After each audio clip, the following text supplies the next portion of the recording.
This is Football Night in America, served by Applebee's. Christmas season, Christmas spirit.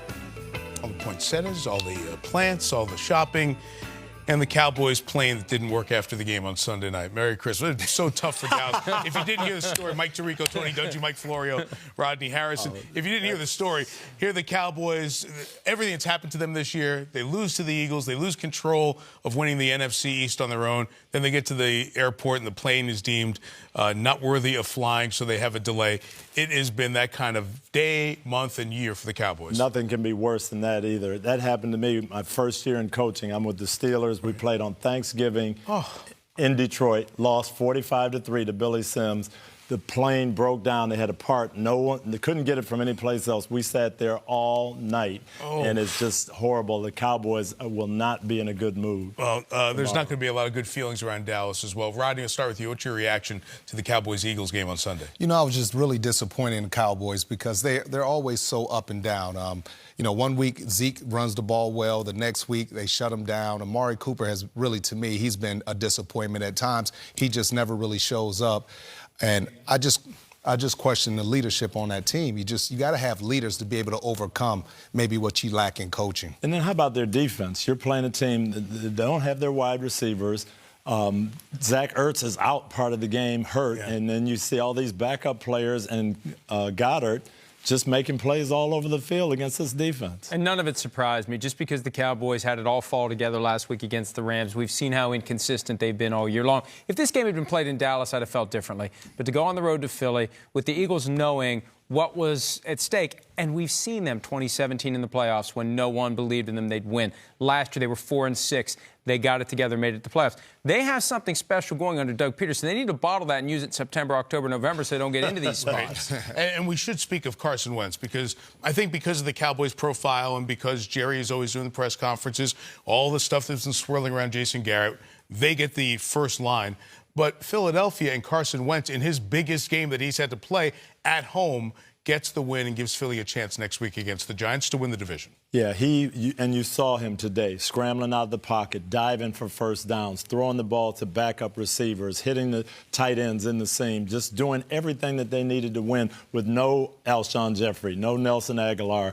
And I just thought he played outstanding. But you know what, Coach? That's a good thing because those old guys, it was just like a cloud of negativity around those old guys. Now they're hurt. They're off. These young guys like Whiteside and Ward Jr., they've come in and they've given this team a spark. They're running. I mean, you know, they're playing with a lot of energy, and I think that's important. Something flipped for the Eagles at halftime of that Monday night game against the Giants when they were down 17-3. Right. And and even though, yeah, it's just the Giants. Yeah, it's just Washington. They've won, and now their signature win of the season.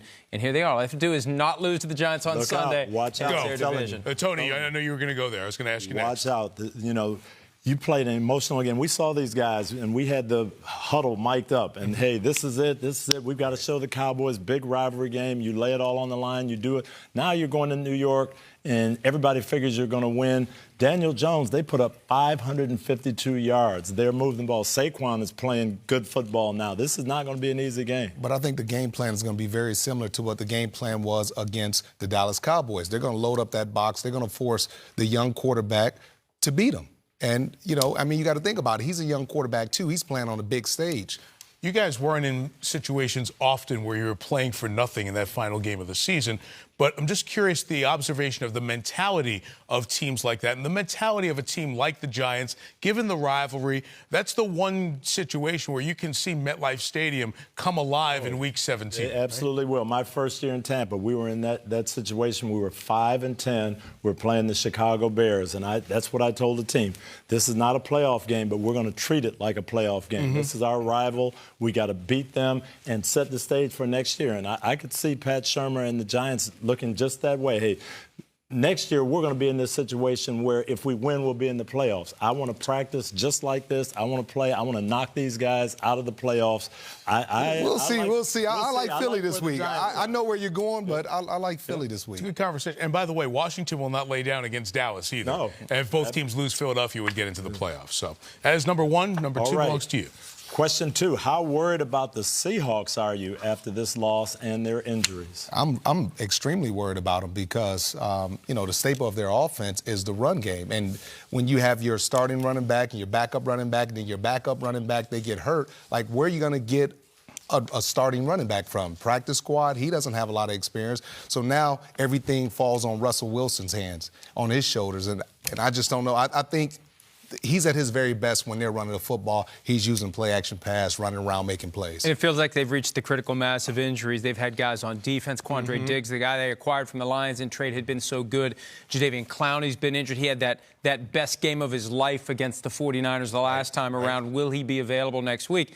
And now they're starting to pile up the injuries on offense. They really still do miss Marshawn Lynch. Wouldn't it be great if they bring him back for a game? No. But they can't find a running back who can stay wire-to-wire healthy like Lynch did when he was playing there. Chris Carson, C.J. Prosise, both going to be out. Dwayne Brown there, left tackle, out against that San Francisco front, which is not what it was because of their injuries, yet they can turn up the pressure and still bring the heat. Well, that's the thing that worries me. All those running backs hurt. If you're going to win this game, it's got to be Russell Wilson throwing. But now your left tackle is hurt, Dwayne Brown as well. So who's blocking Joey Bosa when Russell Wilson drops back 40 times? And also, I'm sorry. No, you go. Russell is at his best when he's holding the ball, not releasing it quick. I mean, he's a guy that wants to drop back, hold, scan the field, and make plays down the field. I was just going to say, Seattle at home. Would you ever think Seattle's going to lose back-to-back games Never. at home? Not for a second, but if they lose to San Francisco, that's what happens. They're in the playoffs, but that invincibility of going to Seattle is not there, at least right now, because of these injuries you guys talked about. And that week off that the winner's going to get is so important, especially for the 49ers, but now for the Seahawks, too. Get some extra time before your next playoff game, not have to go on the road and play a postseason game a week after what's going to be a very intense and physical game on Sunday. And that's the deal. San Francisco, if they win, they're the #1 seed, no matter what else happens. That's the simplest equation out there in the NFC. If not, you drop to either the 5 or the 6, and you're playing on wild card weekend on the road, like you said. So I was going to ask you, Mike, who's the cameraman? Because you only got 3 people in there. That's better. Oh, it's trying to exclude me. It's like just y'all 3. Thank you. For those of you listening on the podcast. Wow. Why don't you just leave Rodney up on the rest of This us is talk? a team, man. This is a team. Oh, sure, okay. All right, number 3, Rodney. Should the Ravens rest their starters in Week 17 against Pittsburgh? Let's let Rodney take Yeah, exactly. Oh, it's like that, Coach? On camera. Medium shot of me. Zoom in on Rodney. What's the question again? Multiple coverage. Should the Team Ravens rest their starters in Week 17 No, against Pittsburgh? I mean, they're going to have the #1 seed.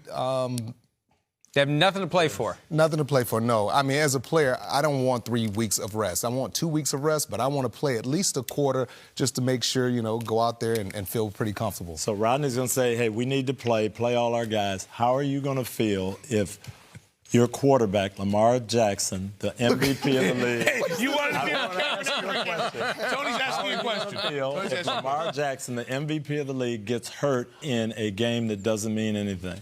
Coach, I'm just telling you what I know. I understand what you're saying, and I mean, for 17 weeks, that's a chance that he took. And if he gets hurt, I mean, it is what it is. What you should say is, Coach, put us all out there. We want to go win. Keep Lamar out. Keep Lamar. Let RG3 play. Let us win this game. And, Mike, you talked to John Harbaugh about that, and he mentioned the Players' Council, like you had discussed. Yeah. And that's an interesting facet of the conversation and the discussion that they're going to use to arrive at the final decision. Yeah, meeting with the Leadership Council on Monday to come to a decision on what to do. And the balance is protecting players versus not being fresh. And we've seen teams that have that 3-week gap. You get knocked a little wobbly out of the gates by a team that won in the wild card round. Right. Next thing you know, it's over and you're out. Let me put one thing in there. Remember when Hines Ward was here and he used to tell us about the hatred between Baltimore and Pittsburgh? That's where I was going. So you think those players are going to say, yeah, Coach, rest us and let Pittsburgh get in the playoffs? No way. And Rodney's right. The players are going to say, let's go. Because it's Pittsburgh? You think that would fuel it a little bit? Absolutely. And the thing that made me think that John Harbaugh is seriously considering playing the guys, he said, we have to keep getting better, and we're not going to get better if we don't play our guys. They've got a young offense. 3 weeks off is a long time. It feels like an eternity. It almost feels like a month. Young tight ends, young wide receivers, Hollywood Brown, Lamar. You want them to stay focused because players are used to a routine. And the one thing the league has done is they've stacked the schedule so that Pittsburgh and Tennessee will be playing at the same time, along with Oakland and Indianapolis, the teams that are a part of what's going to decide the final seed. Indy can't get in, but they could help Oakland get in. They all play at 4:25 Eastern. The only scenario where somebody's going to have that decision of resting guys, because it's not going to affect us, in addition to Baltimore, is Houston. Could be. Because New England and Kansas City could lock down the 2 and the 3 seed respectively, which means Houston, before they go out, will find out you're playing for nothing. We know you're playing Buffalo next week. So Buffalo, which plays the Jets with nothing to play for, both teams could treat that as almost like a rest week, a bye week. So they could go into that game as rested and healthy as possible and not have to play a week 17. So a couple things to watch for in those games. Would you like to be on Number camera, 4, Rodney, to read teammate. number 4? AFC wild card, Titans or Steelers or Raiders? I like chaos, so I want to see the Raiders do this because Tennessee would lose to Houston. Pittsburgh would lose in their game we just talked about against Baltimore. Indianapolis would have to win. Then Oakland would have to win their game, would create a 4-way tie at 8-8. And then they need a strength of victory win. So a Patriots win earlier on Sunday would give the Raiders a chance in that scenario. I like the chaos and the bizarre nature of it. But at the end of the day, you don't like chaos? Then you like Tennessee probably. I love Tennessee. Yeah. I just go ahead, Coach. No, I was going to say everybody else. If I'm all these other contenders, Kansas City and New England, that's the team I want to see out, Tennessee, because they can do some damage. Run the football. Tannehill's playing well. They got big physical wide receivers that can, go up and catch the ball. I like Tennessee. Same idea, too, that you mentioned as it relates to the Ravens and the Steelers. If you're the Texans, you don't want the Titans to be, and you don't want a team from your division. I mean, they would have played 3 times in 4 weeks if it comes down to it. They're not intimidated by you. They know the routine. They come to your city every year. They understand you. I'd rather get the teams in my division out. But from the Texans standpoint, how do you balance it? Because they've had injury issues as well. And on the flip side of all of that, you talk about Tennessee, they played a very competitive game at home against New Orleans, losing by 10. But they had a chance when they got the ball back, down 3, and there was a fumble that was on a drive as they were getting into New Orleans territory. Did it all without Derrick Henry. So if Henry's in there and in the lineup, added to everything else you talked about, Changed the game. They would be a really tough out and an interesting game for perhaps a 3 seed. Are you ready for the speed round? If you make it fast. The holiday speed round. Christmas music. How come no one can guard Mike? Because they Thomas. never Not double Florio, team not him. Tarico, Thomas. I just watch him, and he runs such excellent routes, and he's very strong. He uses his hands, he pushes off, and if the ball's hit him in his hands, he catches it. Yeah, he's got strength, he's got quickness off the ball, and he's got a quarterback that's not afraid to throw it to him in tight spots. And, that takes, most quarterbacks, they want a guy to be wide open. He doesn't have to be wide open for Drew. Does Sean Payton get some credit in here for formations and moving him around and getting him to a bunch of different places so the teams have tough time doubling him? He's the key. Sean Payton is the key because Sean knows that, and to me, I sit there and watch the tape, and we say it all the time, like, why won't they double team him? The guy has 140 whatever catches, and this is the one guy you have to stop in the passing game, and you still don't stop. Well, Tony, you're the only other head coach who can talk about this because Marvin Harrison was the guy whose record was set. You were the coach when he had 143. The ability for the player to do that. You can intend to throw it to him and get averaging, a couple of catches per quarter, but for the guy to do it all the time. It takes a lot of stamina. It takes a lot of hard work. And you have to take the hits when you catch the ball.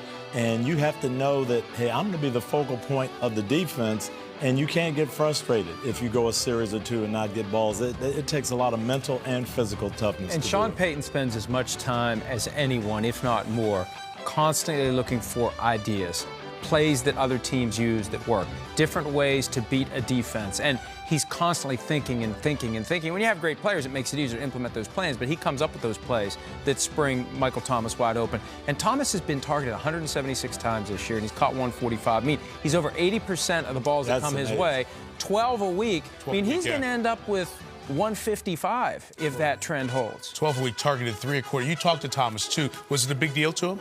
Oh, yeah. I mean, he's a team guy, and he understands and appreciates history, and he knows how big of an accomplishment. I never thought anybody would get close to 143. Right. Even in this era of pass-happy offense, and he's going to get 155 if it Jared Cook's continues. been big for him, too. Here's one. Which NFC team needs to buy the most?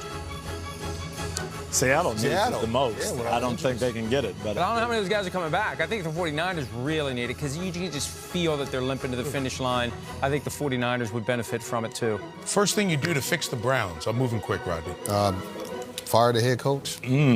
Well, at Christmas time, really? He's guaranteed millions of dollars. Fire the head you coach. think I feel sorry for him? agree. That's right. And look, it's the life they've chosen. They signed that contract. They know there's a chance it's going to get ripped up early, and you got to produce. And it hasn't go worked. through it all the time, and there's Mike. chaos and dysfunction, and it's somebody's got to be responsible for it. And it's ultimately Here's what you have to do: go to the pharmacy and buy a bottle of maturity. You pour that out, and you get all those guys to take it. That's what they're missing right now. Exactly. But that comes from the head coach. Because if you were the head coach of the Cleveland Browns, they wouldn't have half the issues that they have right now. Let's also point. I like John Dorsey as the GM of the team. He's done a great job accumulating talent, but you have to be sensitive to how all that talent's going to interact. And I think there's a lot of guys who are maybe a little selfish, maybe don't fit as well. They don't have the maturity. And if the coach isn't going to lead them along, you need to bring some guys in there who would be good team leaders like you, Also who would impatient. influence everybody Also else. impatient. I give you a compliment, and you just let it go right by. No, I appreciate you. Mike. Sure. He gonna leave me Don't leave him hanging there.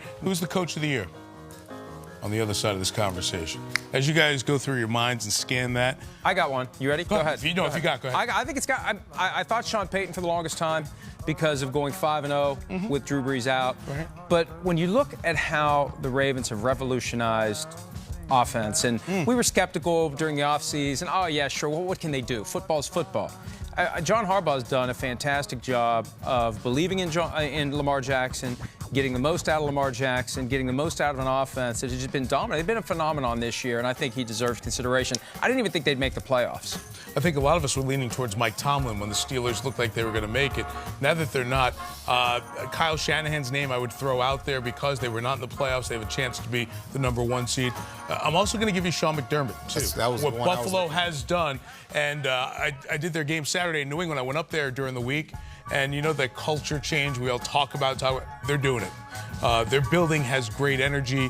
Everybody wants to be there, veterans, young guys. The vibe is really excellent. A veteran in each meeting room, each position room. It just feels like they're going in the right direction, even if they're not ready right now to win a playoff. Mike, as a fan, too, it's really exciting, too, because, I mean, I know I played with the Patriots, but I'm looking forward to that battle. Because they're going to be good for a long time. I'm excited about Buffalo. Another guy that considers Matt LaFleur, I was going to say, that's a name that we overlook. They've done a good job. They may end up getting a bye. All right, this is going to require a little thought, so I'll go first here. Next Sunday is the last day of football for the decade.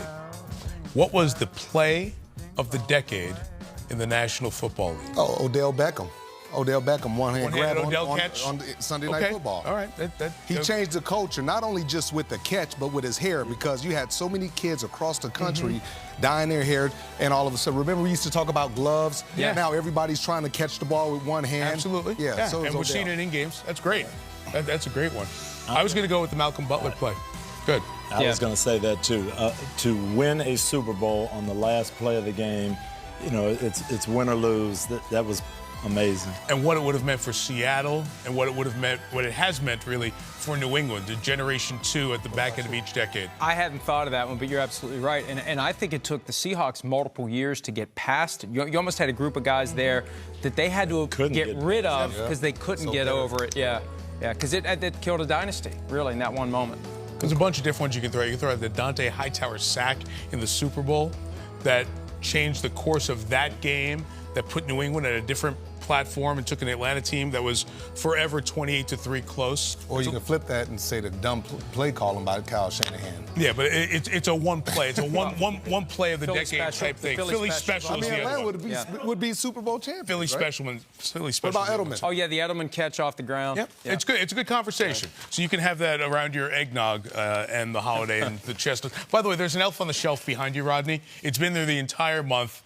It didn't move behind any of us, but it was placed right behind you. That's an ugly little thing. Because look at it. We know what I'm like this. We know who does that? Coach, who does this? We know that Rodney is holiday warmth, so we thought we'd put the elf on the shelf behind the Grinch on the set. We hope you have a happy holiday, Merry Christmas, Merry Christmas, and all that good stuff. Goodbye. Hi,